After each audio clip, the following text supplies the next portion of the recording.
Let's speak now to Susan Smith, who's the director of For Women Scotland. We're going to start off with this conversation first, before I then want to talk about the Rape Crisis Centre in Edinburgh.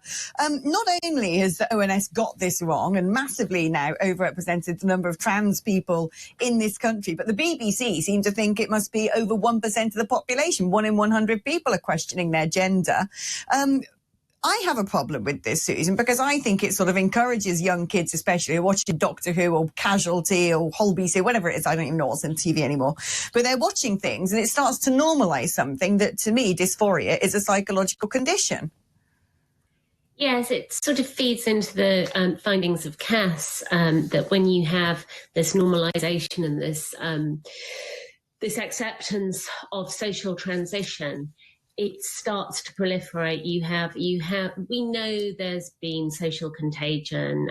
You see it in schools where one person starts to be trans and then everybody is trans. And if it's portrayed as something aspirational, then obviously for young people, it has an appeal. And we've heard awful stories from schools where, especially children who have mental health issues or autism or learning difficulties, are drawn to this sort of welcoming, friendly, happy group with bright colours who want them to belong.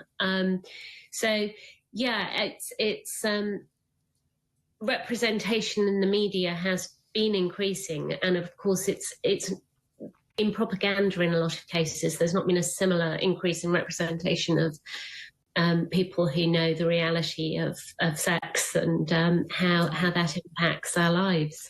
I wouldn't mind there being a promotion once again of the older heterosexual normative, nuclear family, mother, father and kids. That would be nice to see from time to time.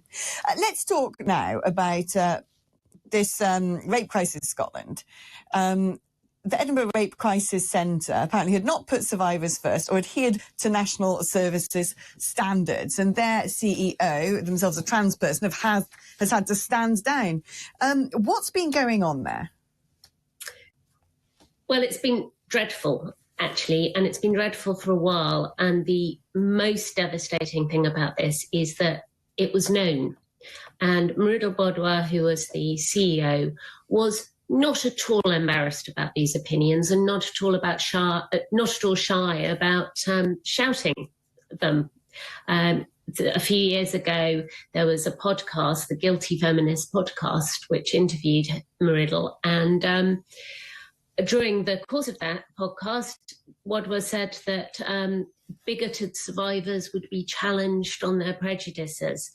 And this is not the role of a rape crisis centre. A role of a rape crisis centre is not there to re-educate people. It is there to help women, whatever they believe, whatever their politics are, in a really, really dark hour of their lives. So what was happening at Edinburgh Rape Crisis was that politics and ideology were being put ahead of the people they were supposed to serve. And that came through very strongly in this report. And the tragedy is that we have known about this for a very long time. And many women have been to Rape Crisis Scotland who are now pretending to be utterly shocked and appalled and in the dark about all of this.